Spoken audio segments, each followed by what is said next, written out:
Hello നമസ്കാരം. Santhosh Kumar. കുവൈത്തിലെ labour ക്യാമ്പിൽ തീപിടുത്തം, 49 തൊഴിലാളികൾ വെന്തുമരിച്ചു. 196 തൊഴിലാളികൾ. ഒരു മുറിയിൽ 3 പേർ. 70-ൽ കൂടുതൽ മുറികളുള്ള മലയാളിയുടെ കമ്പനിയായ NBTCയിലെ തൊഴിലാളിയുടെ ക്യാമ്പിലെ കെട്ടിടത്തിൽ താഴത്തെ നിലയിൽ ബുധനാഴ്ച പുലർച്ചെ 4:30-ന് തീപിടിക്കുകയും കെട്ടിടത്തിൽ നിന്നും തൊഴിലാളികൾ താഴേക്ക് ചാടുകയും പുക ശ്വസിച്ചും 49 പേർ മരണപ്പെടുകയും 50-ലേറെ പേർക്ക് ഗുരുതര പരിക്ക്. കുവൈത്തിൽ അതികഠിനമായ ചൂട് അനുഭവപ്പെടുന്നു.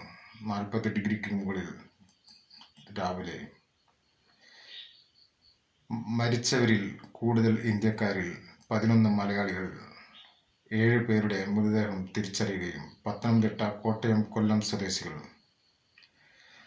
പ്രധാനമന്ത്രിയുടെ നേതൃത്വത്തിലുള്ള ഉന്നതതല യോഗത്തിൽ കുവൈത്ത് സർക്കാരിന് എല്ലാ സഹായവും പ്രഖ്യാപിക്കുകയും മരിച്ചവരുടെ കുടുംബത്തിന് അടിയന്തരമായി 2 ലക്ഷം രൂപ ധനസഹായം പ്രഖ്യാപിച്ചു. എൻ്റെ വീഡിയോകൾ കൂടുതൽ കാണുന്നതിന് വേണ്ടി ലൈക്ക് ചെയ്യുക, ഷെയർ ചെയ്ത് സബ്സ്ക്രൈബ് ചെയ്ത് സേവിക്കുക.